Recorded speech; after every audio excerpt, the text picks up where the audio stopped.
Olá, essa é a terceira edição do programa TVDH, um programa, como nós sabemos, da Cátedra Unesco Unicap Dom Helder de Direitos Humanos. E eu tenho a satisfação, enorme satisfação, de contar aqui com uma grande convidada, a professora Flávia Piovesan, professora da PUC São Paulo, e uma grande amiga. O nosso tema de hoje é o Sistema Interamericano de Direitos Humanos. Vamos falar um pouco, nesses 10 minutos de conversa, sobre o impacto do sistema interamericano em relação, mais do que tudo, em relação ao Brasil. Então, eu começo perguntando, Flávia, nós temos inúmeros casos, né, que são de referência, né, em relação ao sistema interamericano. Poderia citar o caso Villagrán Morales, o caso Mayagna Wastinyi, o caso A Última Tentação de Cristo, Aluboetoy, enfim, são muitos os casos. Mas é claro que a gente tem também fragilidades em relação ao sistema. Então, o que é que você poderia falar um pouco para a gente em termos de potencialidades e fragilidades do sistema interamericano? Bom, uma excelente pergunta. Inicialmente, eu gostaria de agradecer o convite especial do meu querido e grande amigo Jaime, dizer que eu estou muito feliz em participar desse programa. E nos estudos, nas pesquisas que eu tenho realizado sobre o impacto do sistema interamericano, é possível identificar uma tipologia de casos. É possível identificar casos que remontam respostas ao regime ditatorial, que atolou o Hemisfério Sul, casos que se referem à justiça de transição, ou seja, como sair da ditadura, transitar para a democracia, casos referentes ao estabelecimento de instituições democráticas e ainda referentes a direitos sociais e à proteção dos direitos de grupos vulneráveis, como povos indígenas, a mulheres, crianças, dentre outros. Então, eu creio que há uma potencialidade extraordinária do sistema, no sentido de fortalecer a democracia, o Estado de Direito e os direitos humanos da nossa região. E eu vejo que as fragilidades do sistema são reflexo, sobretudo, da fragilidade ainda de alguns estados da nossa região em tratar dos direitos humanos, em protegê-lo. Tal como as fortalezas do sistema europeu, na minha opinião, refletem vamos dizer, a performance, por vezes, muito boa de países europeus, da Europa Ocidental, com relação ao trato, que levam a sério os direitos humanos, nós não podemos nos esquecer que o palco da OEA é o palco da Organização dos Estados Americanos. E nesse palco operam a comissão, a corte, a sociedade civil, indivíduos, mas que ainda é um palco que se move tendo como lastro estados com democracias muitas vezes em fase incipiente. Então, eu diria que as fragilidades do sistema são reflexo da fragilidade democrática na nossa região. Em alguns casos, o caso mais, talvez, acentuado seja hoje o caso da Venezuela. Pegando um pouco esse mote que você coloca, né? Ou seja, essa comparação com o sistema europeu. A gente deveria seguir o mesmo padrão, o exemplo, como muita gente coloca, do sistema europeu, ou cabe ao sistema interamericano trilhar um caminho próprio? Eu defendo aí a abertura ao diálogo interregional. Legal. Eu penso que cada qual do sistema africano, interamericano e europeu tem as suas fortalezas, potencialidades e também debilidades. E é muito importante permitir esse intercâmbio de experiências e, a partir dele, avançar na proteção dos direitos.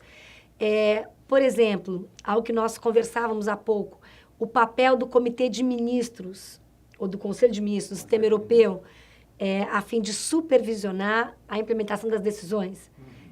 Penso eu que seria uma fonte inspiradora para nós aprimorarmos o sistema interamericano nessa direção, já que a Corte se ressente da falta de respaldo da OEA quanto ao cumprimento e implementação das decisões que profere.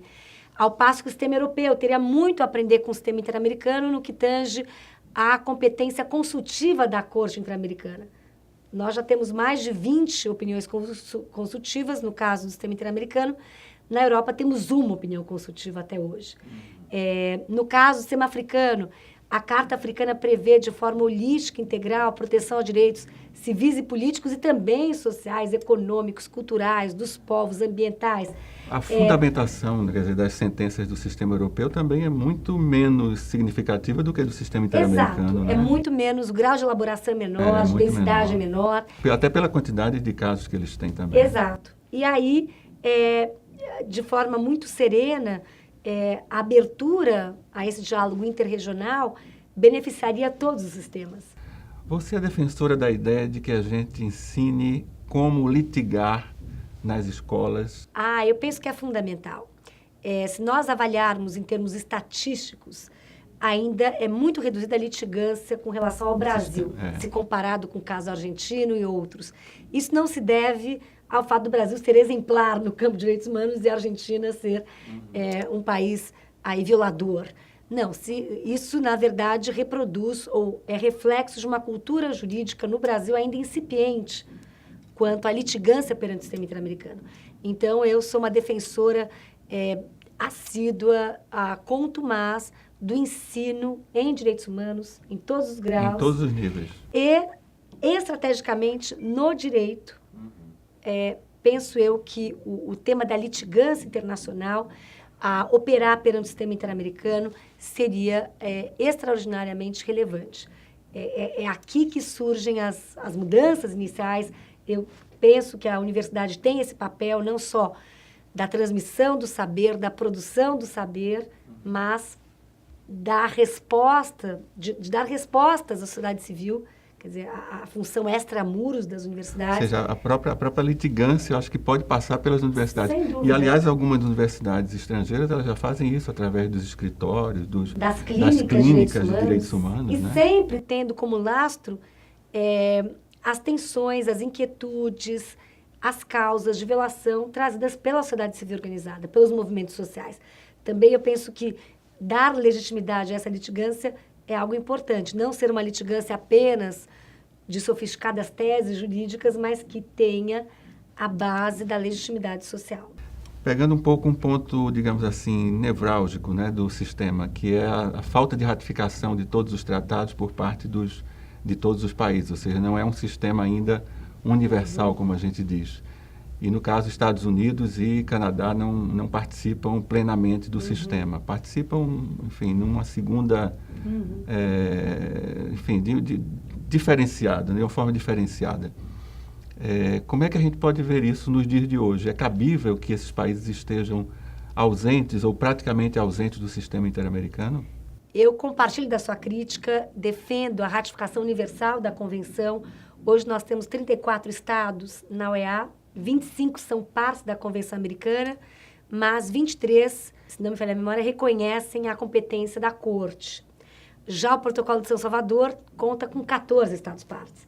Então, eu creio que é fundamental ampliar a base consensual e acolher a competência jurisdicional da Corte, que ainda é uma cláusula facultativa do sistema interamericano, mas, no caso europeu, é uma cláusula obrigatória. Quem entra no jogo entra para valer e isso conforma a própria identidade, a identidade europeia, o culto à democracia, ao Estado de Direito e aos direitos humanos.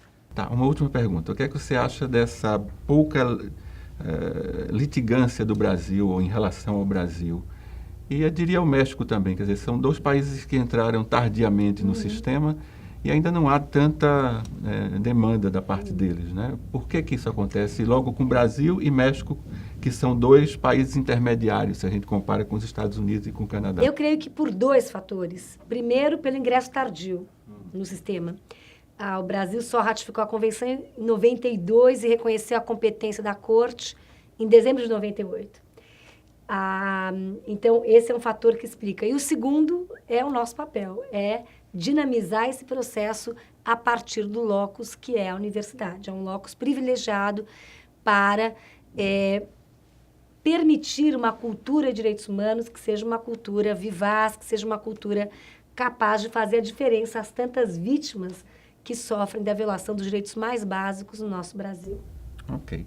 Flávia, eu queria lhe agradecer a gentileza de vir de São Paulo aqui para o Recife, para essas atividades todas. E a gente tem um programa no próximo mês. Eu é que agradeço, o prazer é imenso e é todo meu. Muito obrigada. Ok.